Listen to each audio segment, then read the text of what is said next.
మన రాష్ట్రంలోని ఒక వర్గం మీడియా ద్వంద్వ వైఖరి నిన్న జరిగిన అల్లు అర్జున్ వివాదంలో బయటపడిందనే చెప్పాలి.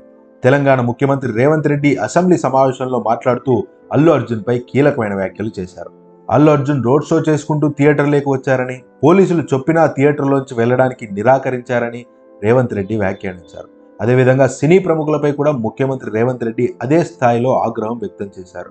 ఇకపై బెనిఫిట్ షోలకు, స్పెషల్ షోలకు పర్మిషన్ ఇవ్వబోయేది లేదంటూ రేవంత్ రెడ్డి వ్యాఖ్యానించారు. ఈ వ్యాఖ్యలకు కౌంటర్గా అల్లు అర్జున్ నిన్న రాత్రి మీడియా సమావేశం ఏర్పాటు చేసి, అది కేవలం ఒక యాక్సిడెంట్ మాత్రమే, నేను రోడ్ షో చేయలేదు, నన్ను ఏ పోలీసు వారు వచ్చి వెళ్ళిపోమని చెప్పలేదు, రేవతి అనే ఆమె చనిపోయిందని నాకు మరుసటి రోజు పొద్దున వరకు కూడా తెలియదని అల్లు అర్జున్ వైపు వర్షన్ వినిపించారు. ఇక్కడే తెలుగుదేశం పార్టీకి అనుకూలమైన పేరున్న మీడియా ద్వంద్వ వైఖరి గురించి మాట్లాడుకోవాలి. గతంలో జగన్మోహన్ రెడ్డి అధికారంలో ఉన్నప్పుడు తెలుగుదేశం పార్టీ కావచ్చు, అదేవిధంగా తెలుగుదేశం పార్టీకి అనుకూలమైన పేరున్న మీడియా కావచ్చు, జగన్మోహన్ రెడ్డి సినిమా టికెట్లపై రేట్లు తగ్గిస్తే ఇదే మీడియా ఆ రోజు అసలు రాజకీయ నాయకులకు సినిమాలతో ఏం సంబంధం, మన తెలుగు సినిమా ప్రపంచం గర్వించదగ్గ స్థాయికి వెళుతుంటే జగన్మోహన్ రెడ్డికి గిట్టడం లేదని ప్రచారం చేశారు. టికెట్లు రేట్లు పెంచడం విషయంలో కొందరు సినీ ప్రముఖులు అప్పటి ముఖ్యమంత్రి జగన్మోహన్ రెడ్డిని కలవడానికి వెళ్ళినప్పుడు కూడా ఇదే మీడియా సినిమా హీరోలను జగన్మోహన్ రెడ్డి అవమానించాడంటూ ఒక ప్రణాళికాబద్ధంగా ప్రచారం చేసుకుంటూ వచ్చారు.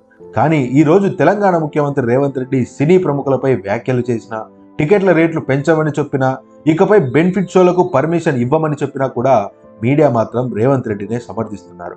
టికెట్లు రేట్లు తగ్గించాలని, బెనిఫిట్ షోల వల్ల ప్రజల డబ్బు దోచుకుంటున్నారంటూ గతంలో ప్రచారం చేసిన దానికి పూర్తి భిన్నంగా ప్రచారం చేస్తూ ఉన్నారు. దీంతో కేవలం జగన్మోహన్ రెడ్డిపై దుష్ప్రచారం చేయడానికే మీడియా పనిచేస్తుందన్నది స్పష్టంగా కనిపిస్తున్న విషయం. మరోవైపు వైఎస్ఆర్సీపీ శ్రేణులు సోషల్ మీడియాలో ఈ సినిమా వాళ్ళకి రేవంత్ రెడ్డే కరెక్ట్, వాళ్ళతో ఇలానే వ్యవహరించాలి, గతంలో జగన్మోహన్ రెడ్డి మర్యాదగా మాట్లాడితే అవమానించారు అన్నారు. మరికొందరు సినీ ప్రముఖులైతే జగన్మోహన్ రెడ్డి ఓడిపోయిన తర్వాత ఆయన్ను రాక్షసులతో పోల్చారు, ఇలాంటి వారికి ఇలానే జరగాలంటూ సోషల్ మీడియాలో మాట్లాడుతూ ఉన్నారు.